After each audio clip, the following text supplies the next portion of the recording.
అందరికీ నమస్కారం.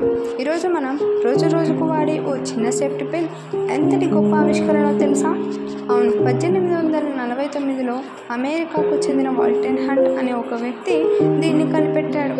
అతను ప్రపంచాన్ని మార్చేయాలని కాదు, కేవలం తన అప్పు తీర్చుకోవడం కోసం సేఫ్టీ పిన్ ఆవిష్కరించాడు.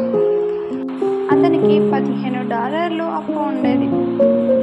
సేఫ్టీ పిన్కి పేటెంట్ తీసుకుని ఆ హక్కుతో $400కి అమ్మేశాడు. ఆ డబ్బుతో అప్పును తీర్చుకున్నాడు. కానీ వాల్టర్ హంట్ ఊహించని విధంగా ఈ చిన్న సేఫ్టీ పిన్ పెద్ద సహాయంగా మారింది. ఇది మన రోజువారీ అలవాటుల్లో ఒక భాగమయ్యింది. బట్టలు గుచ్చుకోవడానికి, ఫస్ట్ ఎయిడ్లోనూ, ఆభరణాల జోడింపుల్లోనూ ఇది ఒక ప్రధాన పాత్ర పోషిస్తుంది. చిన్న సమస్యకు అతిపెద్ద పరిష్కారం అయ్యింది సేఫ్టీ పిన్.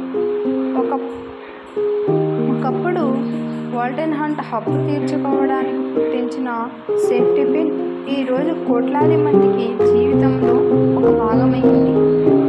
చిన్నదే అయినా గొప్పది అదే సేఫ్టీ పిన్. ఇటువంటి మరిన్ని విషయాలు తెలుసుకోవడం కోసం మా ఛానల్ని సబ్స్క్రైబ్ చేసుకోండి.